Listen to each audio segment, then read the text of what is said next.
in himself. He believed in himself.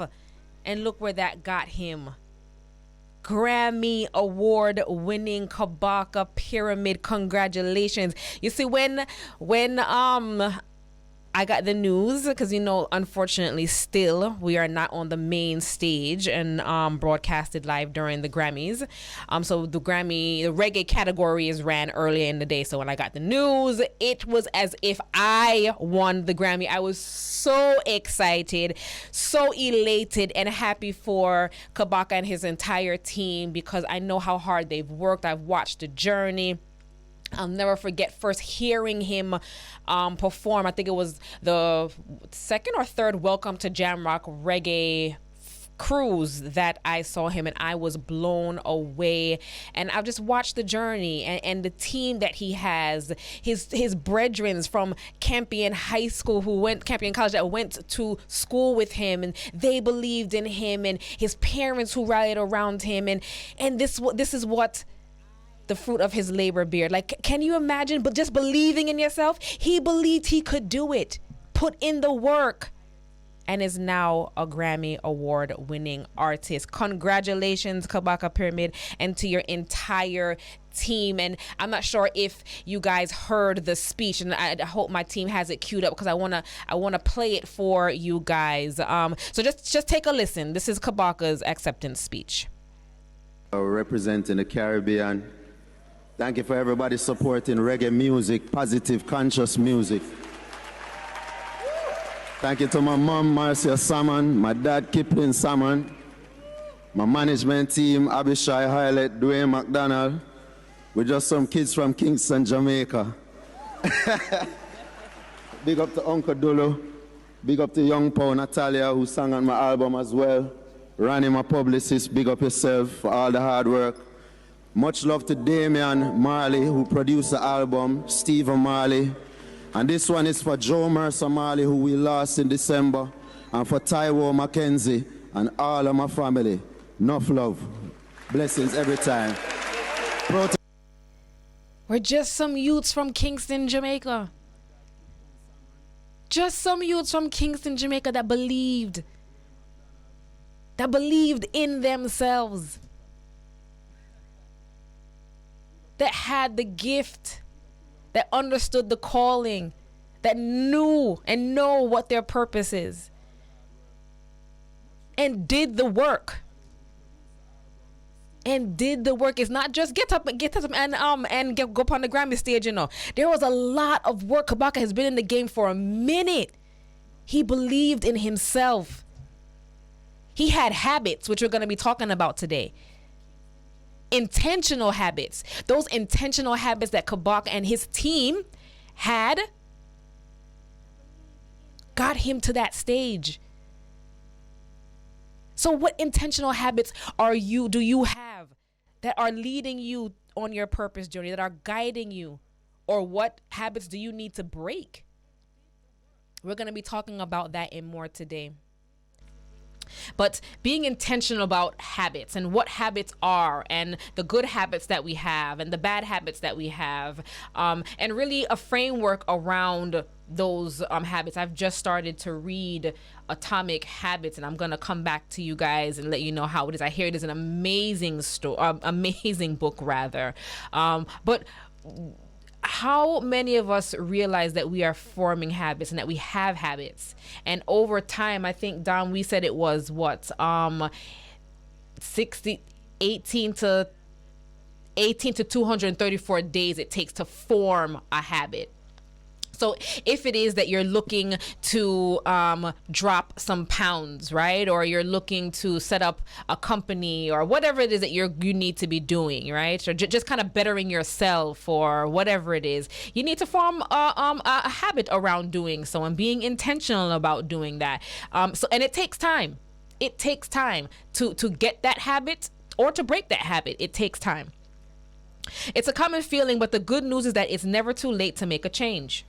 By shifting your focus to intentional habits, you can take control of your life. And I said this, start living with purpose and become the main character in your own story. Because that's really what you want. You don't want to be coasting through life and living on autopilot. What are intentional habits? We're talking about intentional habits today. Simply put, they're habits that you choose to adopt with a specific goal in mind. I'll read that again. They're intentional habits habits that you choose to adopt with a specific goal in mind. Like I said, for me, I'm trying to lose some pounds. So my habit that I'm trying to form right now is getting up a little bit earlier in my household before the household wakes up so that I can hit the, do some walking, just moving my body. So I'm going to try to wake up at 5 a.m. and see how that works. Now that's going to take time for me because I'm not someone that likes to wake up. I'm not an early riser. That's not me at all. So that's a habit that I'm now forming. And as Dom said, it takes 206. What'd you say, Dom? 200 and something days for it to. But so for the next 18 to 234 days, I am now going to have to form this habit of waking up just a bit earlier so that I can get my workout in. And I have to be intentional around it. I have to, maybe practice some habits before I go to bed to ensure that I am able to wake up at 5 a.m. and put in that work. Being intentional is what we're talking about as we form these habits. Instead of going through life on autopilot, which we just discussed, intentional habits are conscious choices that align with your values, your goals, and desired outcomes. So the first thing is, what are those things? Ask yourself, what are your values? What are your goals? What are the desired outcomes that you want for yourself? By making these choices, you can start to shape your life in a way that feels more fulfilling and meaningful. And that's really what this is about, right? We want to live a fulfilling and meaningful life, right? We want to, for me, I'm one of service, and I want to ensure that not just myself, but everybody around me is living a fulfilling and meaningful life.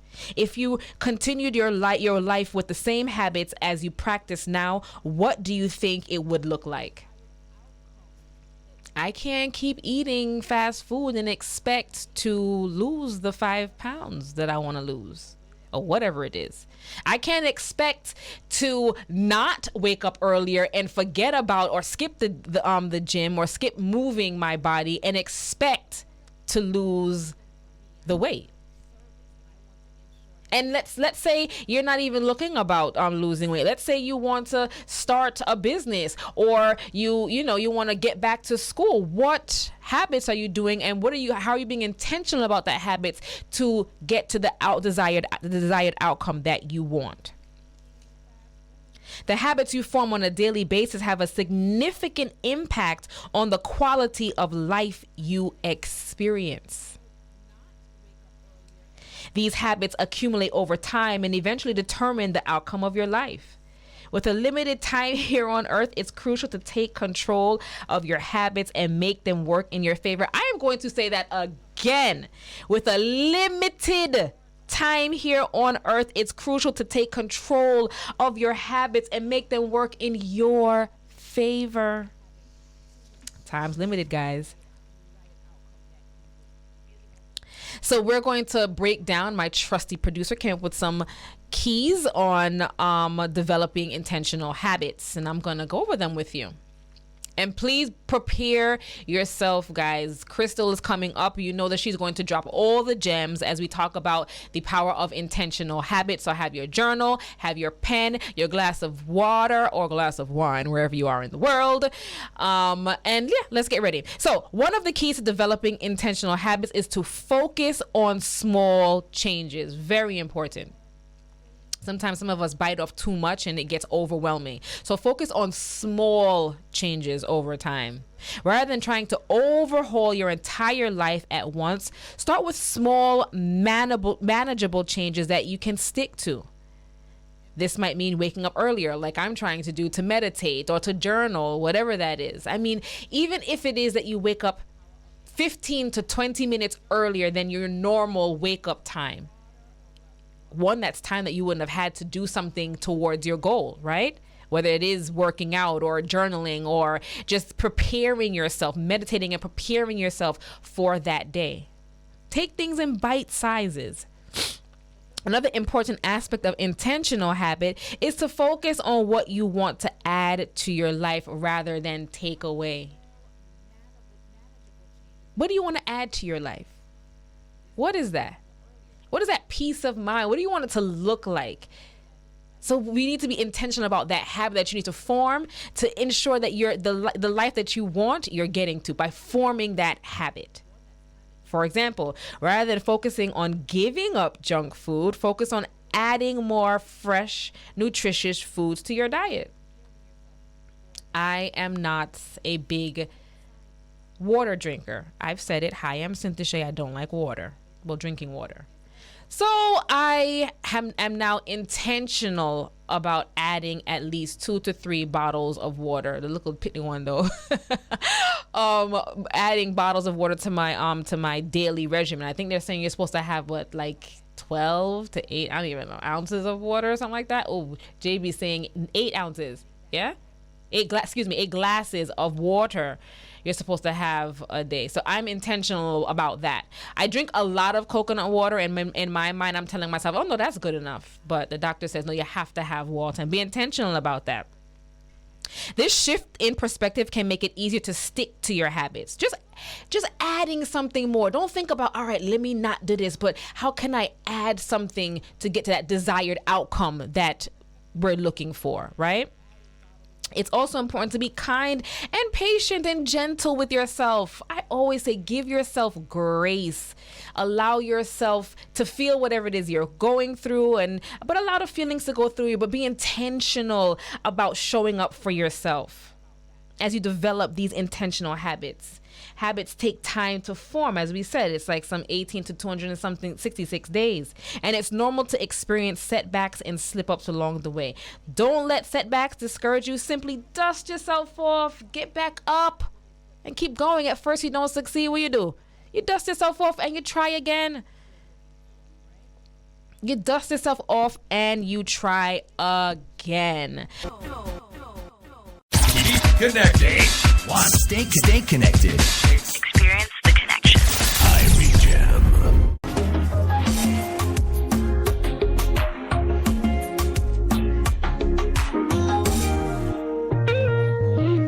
We have so much to be grateful for, and I really want everybody to understand the message that's in the music. We have so much to be grateful for and give thanks just for this life that we have.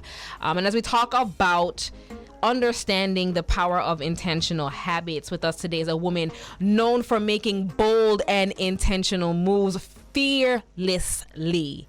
We are thrilled to have, I am absolutely thrilled. I know that I love me some Krystal Tomlinson, a keynote speaker, productivity and public speaking coach, joining us as our guest today. Krystal has helped countless individuals and organizations increase their productivity and reach their goals. She is passionate about empowering individuals to take control of their habits and create a life they love.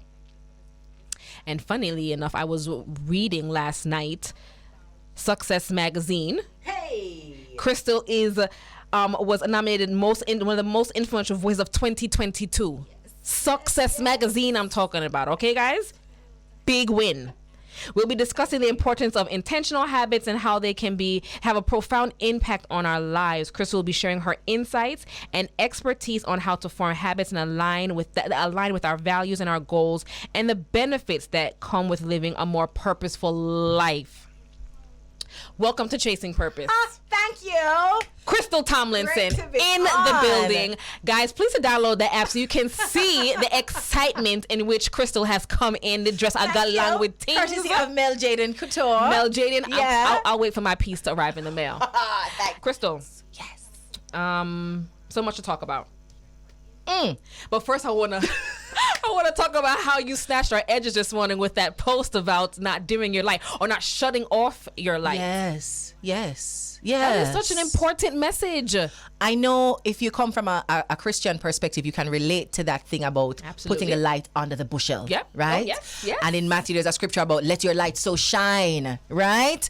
I don't think we appreciate the value of the light that we bring. It's not by mistake that those words are even in scripture. When you look across spiritual denominations and the major spiritual teachings, everybody talks about light. Yeah. Like even before people could read and write, they were looking at the sun because the sun brought light. Yeah. There's so much life in light. There is. And on the flip side of that, there's also persons that want us to dim our light because they don't see something in themselves. The power. You see the power that light has it makes darkness uncomfortable. So you see when you turn your light on, darkness has to disappear. So if you're around somebody whose energy is dark, spirit is dark, their view of the future is dim and low and dull, you make them uncomfortable. Yes. You absolutely make them uncomfortable. And remember, you've not done anything to disrespect them. You are not taking anything away from them. You're just here in your beingness, in your isness, in your I amness, and just lighting up the place. Who does that bother except people who want darkness? Who does that bother except people who are selfish and want to be the only light in the room?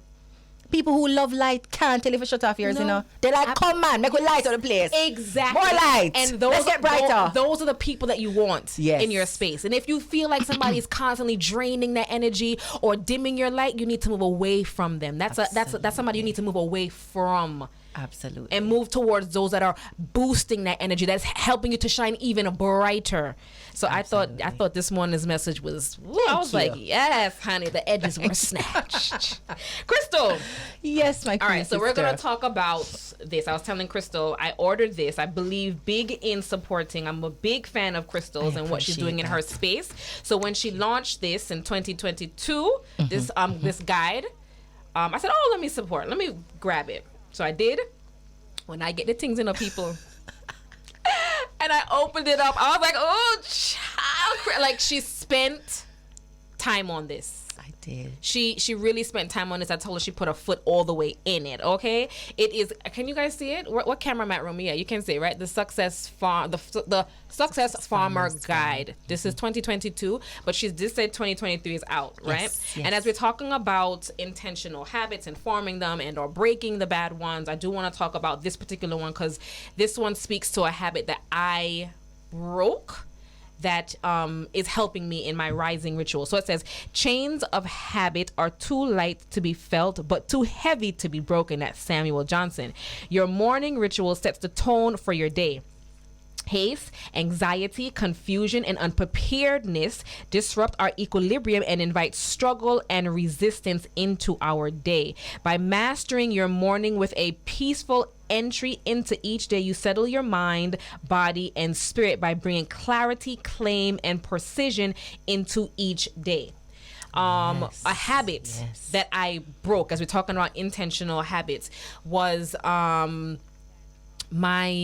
used to set my alarm clock for whatever time, and maybe because of the surface it was on, but it used to jar me out of my sleep, and I used to be so anxious when I woke up.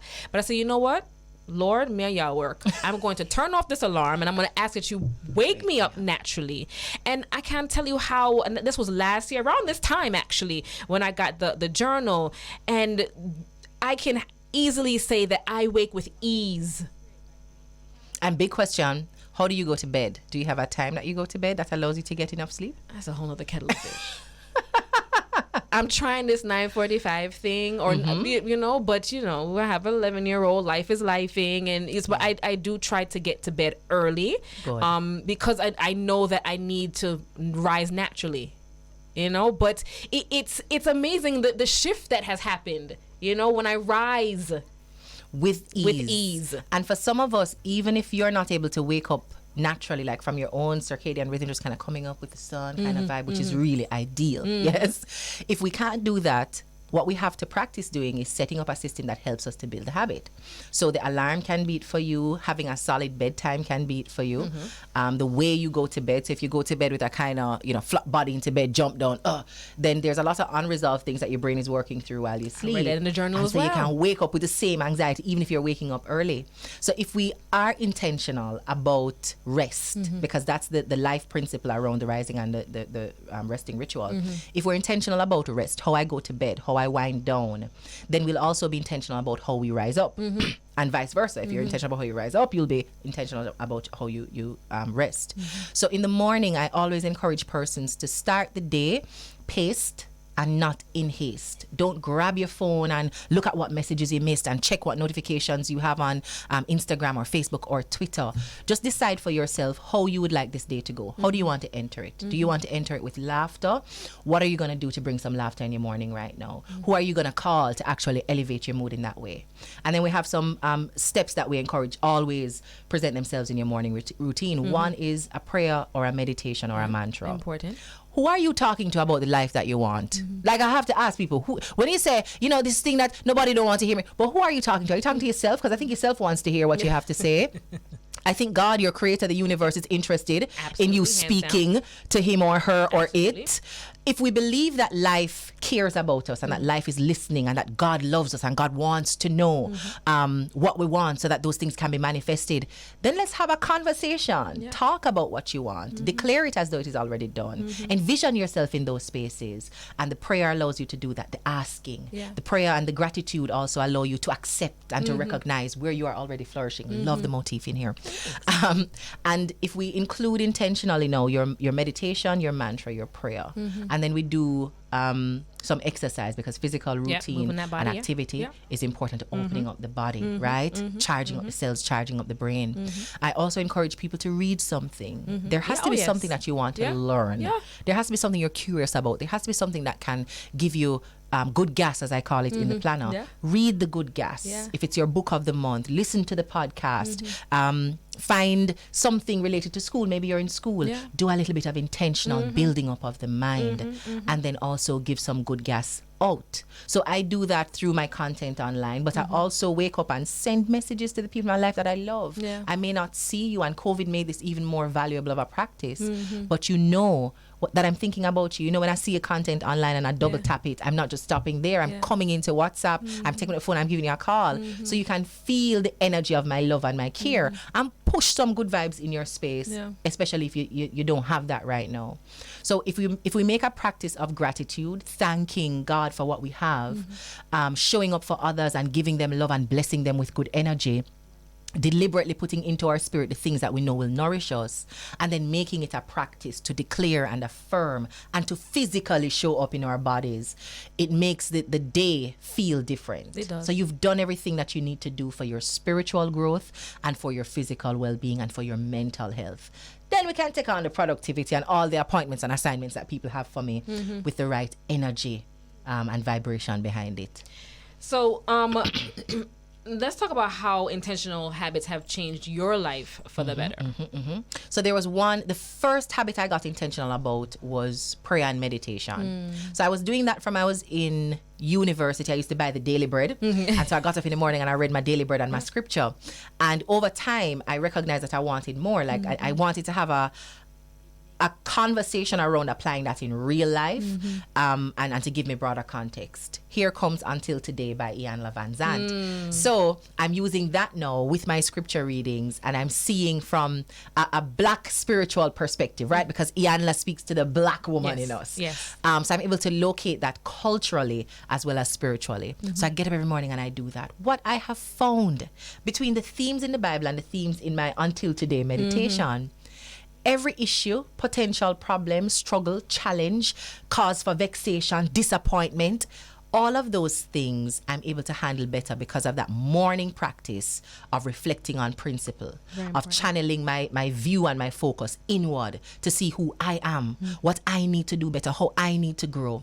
And from that simple practice of morning meditation and morning reflection, the world has not changed. It's the same world with the same problem and the same challenges. But in fact, it's gotten worse with the exchange rate and the cost of living, right? But I respond to the world differently. And so I am genuinely unbothered. When I say that to people, they're like, how can you be unbothered? There's so much wrong in the world to be bothered about. Do things happen in life that cause me to feel a sense of injustice and want to do something about it? Yes. And so I do what I can do about it. But I don't get caught in the feeling of it. I don't sit down and quarrel about injustice first and trace about injustice and screw about injustice and say some stuff online about injustice. What can I actually do? And then I do it. And then I move on. My response to the things that would usually trigger me, set me off, somebody saying something, somebody doing something, I can't make that a problem anymore because I'm now seeing all the solutions in me. I just need to decide how I want to respond to it. And that has changed every single thing. That one practice of waking up and focusing internally on how I need to grow has changed everything for me. You know what jumped out to me in your answer was asking myself, who am I and who do I want to be? That's such an important question. And a lot of people, because we're just, a lot of us are on this autopilot life. We're just kind of going, doing routine after routine. But who do you want to be? How do you want to show up in the world? For yourself first, and then for your community, your family, your loved ones. That's an important question. A very important question. Can you share some examples on how intentional habits have helped your clients? Sure. So again, the morning routine has been a game changer. It's amazing how many persons just kind of roll out of bed in urgency. They're already late. They open their eyes. We are late. We press the snooze button 3 times too many, and now we are late. So it's been a practice of helping my clients to restructure how they start their mornings and just deciding that I'm giving myself an extra hour. If I don't get up an hour early, I can't get that workout done. I can't do my meal planning and packing my lunch. If I get up with just enough time to get the children ready for school, I will only have the time that I'm driving in traffic to get myself ready for work, trying to plaster on the makeup and straighten up and button up everything. So I have an obligation to also get myself ready. I would never send my kids, my husband, my friends out into the world unprepared, but somehow I'm comfortable doing that with myself. Right? I can be not ready. I can be half-baked and go out there, but I would never do that to somebody I love. So helping them to establish that morning routine has helped them to do another thing in terms of a habit, is to make self-love a practice and a discipline. Because to take care of your time is an expression of self-love. Like, if you know that your time has value, you will treat it as valuable. If you know that you are valuable, you will treat yourself as valuable. So it empowers them now to set boundaries. For example, you want to go to bed at 9:45 at 10 o'clock, and you love how you feel in the morning, and you want to give yourself that extra hour in the morning to get ready. I can definitely say, hey guys, I know we were supposed to go out and just rave whole night, but I'm going to have to say no. I'm on this call and it's going on forever. I'm going to have to hang up. I'm about to get engaged in something that's going to be emotionally charged, and then I can't drop asleep because I'm so vexed. I'm going to leave that alone because I need to ease myself into my bed. And out of love for me and doing the things that feel good for me, I have to go sleep so I can wake up and do the good things for myself. So self-love has also been a good... what we'd call a benefit or a profit out of creating a solid morning routine. The perspective I love, talking about self-love, and it's a love for me. So because I want to love on me, I am going to do these things for me, and it's not selfish. It is not selfish. Every time, because most of my clients are women, about 95% of my clients are women. Whenever we start to talk about self-love, they always have to say, and doesn't mean I'm selfish, because that's the social response you get every time. That's the limiting belief. That's been placed on us, that if we don't, that we have to do everything for everybody else, but for ourselves, we have to just kind of... You have to explain it. If you're going to do something good for yourself, you have to explain it, and you have to make people believe, and people have to understand that you need more sleep. Otherwise, you're a lazy wife or a lazy mom. When that is so not the case. It's not the case. That is not the case. All right, we have to jump to a quick commercial break. See, guys, I tell y'all right there. Krystal Cone with the gems, y'all. We're going to jump to a quick commercial break and more with Krystal Tomlinson when we return. Irie Jam. 93.5 VIP. And we are back. Welcome to Chasing Purpose. We are talking to the amazing, the awesome, the beautiful Krystal Tomlinson, and she is talking to us about the power of creating intentional habits and what that looks like. Let's talk about mindfulness. What role does mindfulness play in creating intentional habits? Oh, I think mindfulness is really the crux of it. And really what mindfulness is, a lot of people feel like it might be like a hocus pocus spooky wooky thing. Like where you airy burn fairy. incense and all of that. You can if you want to. But mindfulness is really choosing to be present, seeing what this moment is and saying, thank you, I accept this. And being mindful doesn't mean people won't be mean to you. It means that whatever life gives to you, you are not thrown out of your equilibrium because of what life is saying it wants to give you. You accept it. Oh, thank you. It doesn't change who you are. It doesn't change the power that you have. The situation might be uncomfortable, but you don't have to suffer in it. You can just say, thank you. And the more thank yous you give to life is the more you can see the opportunities that are existing in every situation. And people who have built empires and great brands will tell you that they found it in the crisis, and in the crisis they decided to do this and to do that. Yes. While others were in the crisis complaining, others were in the crisis comparing, they were in the crisis crying. And the one who gets something out of it simply just said, thank you. Let me see what I can do with this here. I will not take offense. I will not be hurt. I will not be angry. Let me just see what's in this moment and accept it versus fighting with it, resisting it. So that is where mindfulness becomes necessary. When we live day to day resisting what is. When you're in an argument with somebody, you are resisting their opinion. You're resisting the fact that they could disagree with you. When you are mindful, you go, I see your perspective. I still hold my view, but thank you for sharing that. That's mindfulness, deciding that I will not resist you and fight with you and make you believe and then get angry and ruffle my own feathers and then not talk to you for a week. And a little bit of mindfulness would allow you to say thank you. And when we think about intentional living and mindfulness, in order to be intentional about what you're doing in this moment, you have to be in this moment. You can't be in next year. You can't be in your childhood and what people did to you a month ago or a year ago. You can't be in those past grievances and injustices trying to be mindful. No. You can't live intentionally while you're in the past. You can only do that when you are conscious of this that you have. And then looking at it to see what I can do purposefully with what I have. Not lamenting what I don't have or what I used to have and what I wish I had. What do I have right now and what can I do with what purposefully with what I have? Thank you. Purposefully. Thank you. Thank you. And let me do what I can do with it. And that's hard for a lot of people. A lot of us live in our future. The plans that we have, things that we need to change, things that need to come, the next thing that we just can't wait for. And I don't know if you've realized it, but every time that thing comes, you're always left wanting. You have another want. It's just not satisfactory. That is so important. It can't satisfy you. You have to be okay right now with who you are right now, with what you have. You have to know that this is enough for you. So everything else can complement, but it doesn't become the core of who you are. The car that you need, the house that you need, the husband or the wife that you need, the big paycheck that you need. Those things don't make you better. Right. You have to be good enough now. And then those things can complement the good enough that you are now.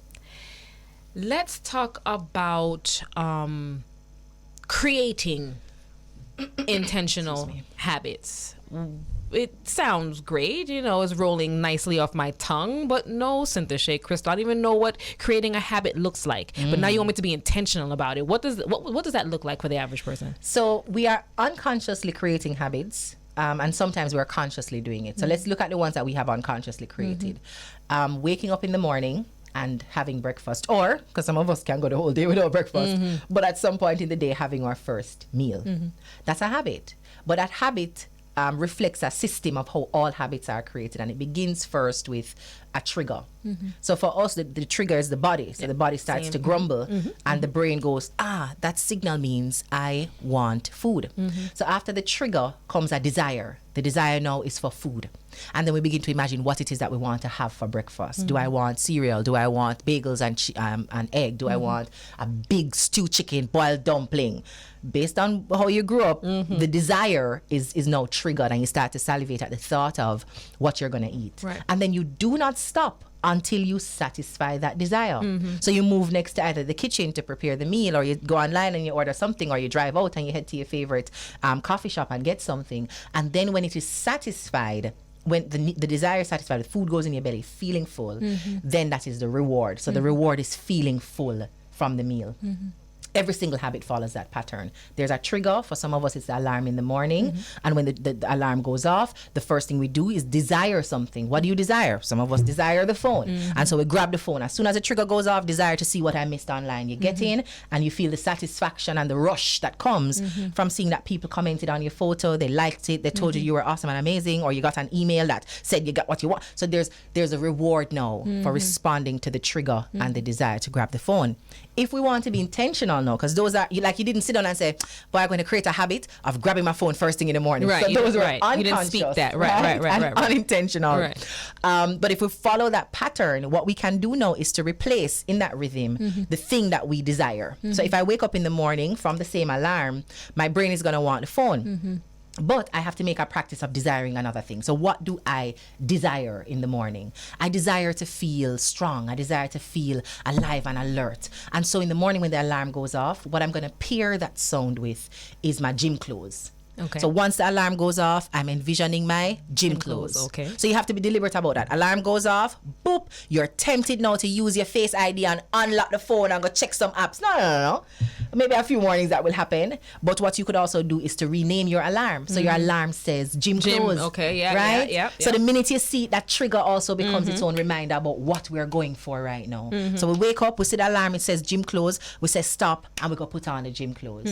And usually that guides us to a process, because once you have on the clothes now, you have to go and do the workout. So either you're going to turn on your laptop and do your virtual workout, or jump in the car and go and do it and come back. And then the reward that you feel from satisfying that desire to initially put on your gym clothes, but it's really to force you out of the house to go and work out.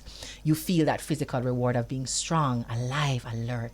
And so you're now satisfied. Tomorrow morning when you wake up, you're looking for that same feeling of satisfaction. And how do we get it? The brain knows once the alarm goes off, turn it off, put on the gym clothes through the door. And you do that over a series of mornings, 5 mornings, 10 mornings, 15 mornings. Pretty soon you don't know how you're in the gym every day. Yeah, you're just there. And you just have to make sure nothing interrupts and breaks that pattern. So for me, if my daughter wakes me up before my alarm, I am in trouble. Because it breaks the rhythm. When I get up out of bed, I'm not heading straight to put on the gym clothes anymore. I'm going to her room to get her to calm down a little bit, because she usually wakes up and wants everybody to be up. No, it's morning time. Let's go. Like, child, you are an hour early and I need to get this workout in. Please go back and lie down. So if anything breaks the rhythm in the morning, it makes it even harder to get back into the flow. So what I have to do is make sure that, one, she goes to her bed on time, the time that she's supposed to go to sleep, so she can get the full rest I need her to get, and I can get up an hour earlier, go do what I need to do and come back in. So setting it up requires having a trigger. That trigger must align with a desire, and if the desire is natural, you can program the desire into your day. Your vision board is one way to bring the desire in. Make sure it is big and in your room. As you wake up, you see the body that you want. But trigger alerts your brain to a desire, and then you move into the action to satisfy that desire. Once the desire is satisfied, you have to feel a sense of reward. One of the things I encourage persons to do whenever you have done a workout, if it's something that you're trying to build a habit around, post something online. Okay. Post it online, but you can't post nothing online until you have posted something with you working out. Now, the reward that we get from posting online is people responding to our content, right? It releases the endorphins and we're like, woo, we're doing it good and people like me, which is, it serves its purpose, right? But let's see if we can link that reward to you actually doing what you set out to do. So post the gym photo, work hard for the post that you want. Make it be a post about your workout. Okay. And then every other post can come after that. But the reward is, I posted it and people see me as committed. People see me as disciplined. People see me as following on my word and being committed. I like to meet that expectation. I like to live up to that personal standard. And that can be part of the reward that you get through the routine. All great information, things that we need to be implementing, but as easy as it is to create, I think it's also not so easy to break habits. Breaking habits, is it hard to break a bad habit? Well, all it requires is moving those same elements that are in there to create the habit. So moving the trigger. For me, a good example around, like, I love a good beer. I found one the other day named Shandy, something like that. I can't Yeah. remember. Oh yes, Shandy. Shandy. Yes. Yes, I love the bear Yes. footail. Yes. So, what I have to do is remove the trigger because I know that I will sit down and just have a beer with every meal. You I can't remove put it from the beer space in the house, Okay. right? Makes I can't sense. have it in the house because opening the fridge and seeing it is a trigger for me. Seeing the beer creates a desire. Mouth starts to salivate. I want to pop that cold bottle of Heineken and drink it. So I have to remove the trigger. Sometimes the trigger is a thought. So when you wake up in the morning and you think, oh my God, I hate my body, that trigger makes you want to go and eat the chocolate. So you have to catch that trigger and go, oh my God, I hate my body. But there's something I can do to make sure I have the body that I love. And that means, so you can change the thought until that thought no longer has a place. For some of us, the trigger is a person. So that person calls us and suddenly we forget the boundaries that we had set, right? The standards that we are maintaining in this relationship. The feeling of peace that we have is now interrupted because this person don't know that they must not message me, they must not call me, they must not call up my name. So the person becomes a trigger, to create a bad habit of taking the phone and quarreling with them, smoking a cigarette or drinking something so we have to remove the triggers. That can mean blocking them sometimes. Another thing that we can do is to remove or to replace the action that we take. So if when I open the fridge, I see chocolate. Whoa, sorry. If when I open the fridge I see chocolate, the brain creates a desire for me to eat the chocolate, but I can create an action between that satisfaction that comes from eating the chocolate. I can only eat the chocolate after I've done my workout.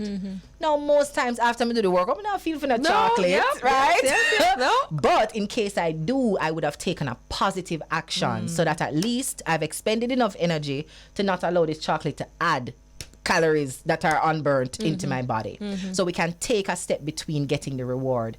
I won't eat the chocolate until I finish sending off this email. I won't read the chocolate until I've completed this proposal. So you can get productive work done even as you're using bad habits as the gateway. And to then do by the that. time you do all of that, you don't forget about the chocolate. Right? It's an afterthought. I want to talk about productivity. As you're a productivity coach. What does productivity even mean, and how do we implement productivity into our daily lives? What does that look like? So productivity in practice is being able to decide what is the best course of action to take, and then having the discipline to take the action, and taking the action until you get the result that you want. So sometimes we might get caught up in the inability to decide. Indecisiveness has cost many of us money, time, joy, and peace. Right? Opportunities, the doors closed because we took too long to decide if we wanted to do this.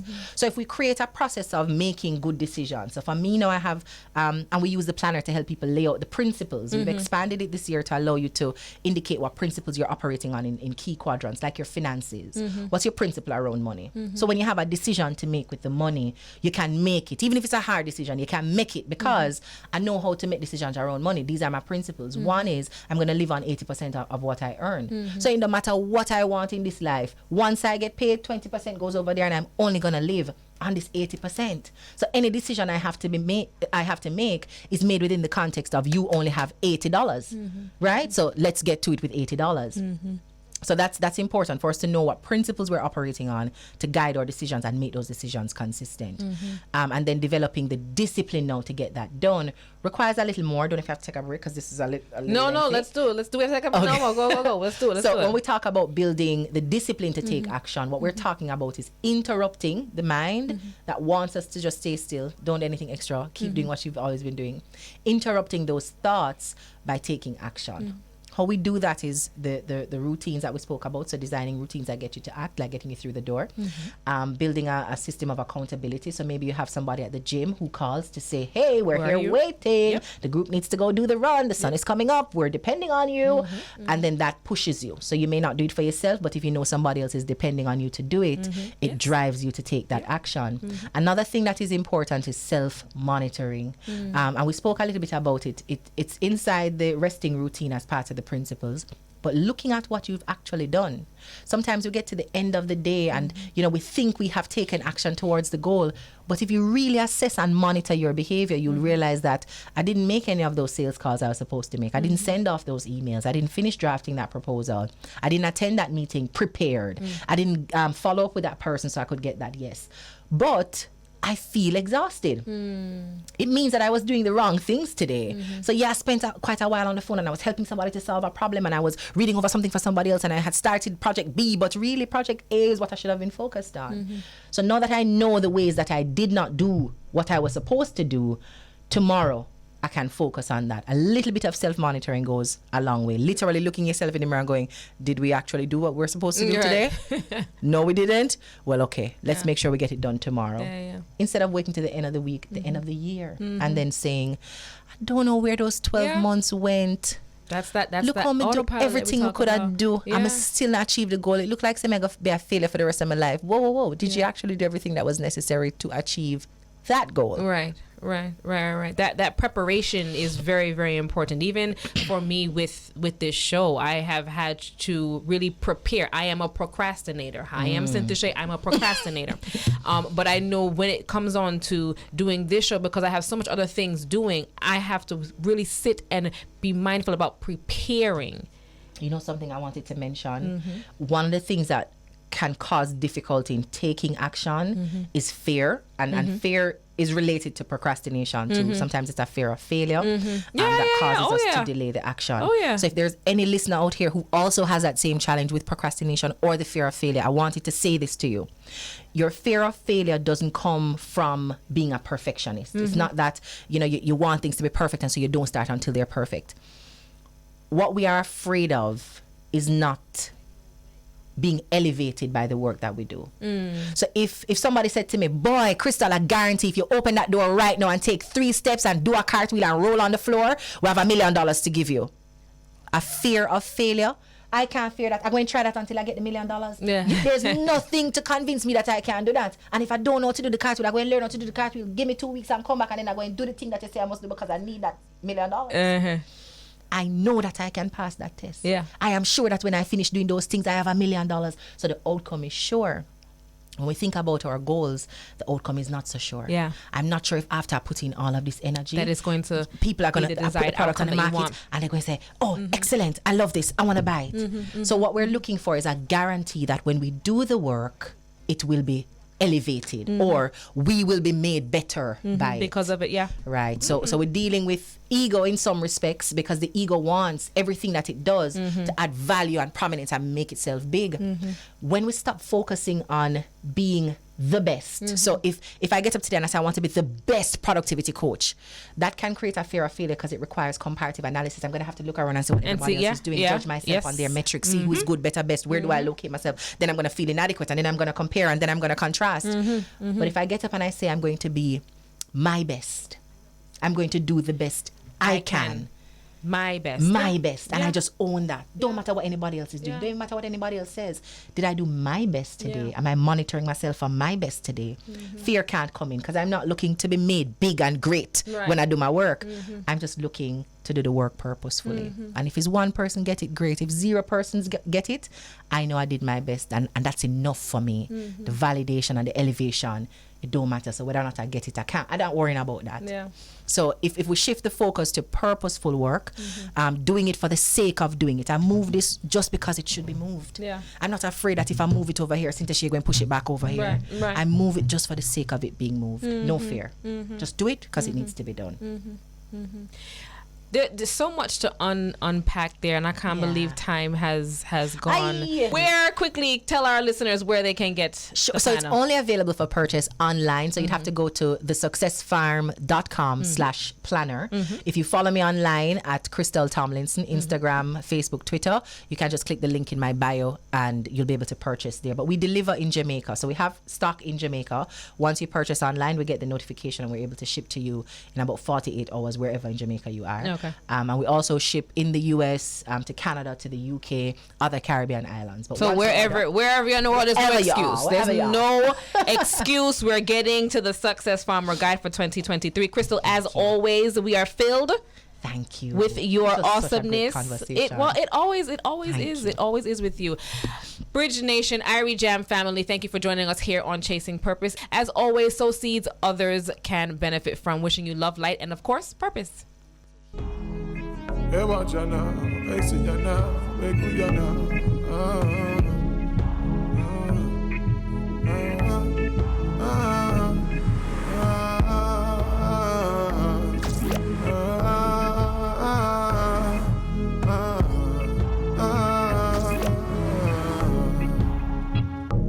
Yeah, we put your first and second and third. Watch your blessings come forth, blessings come forth. Yo, it is a miracle to make your thing shot and not end up a gun cord.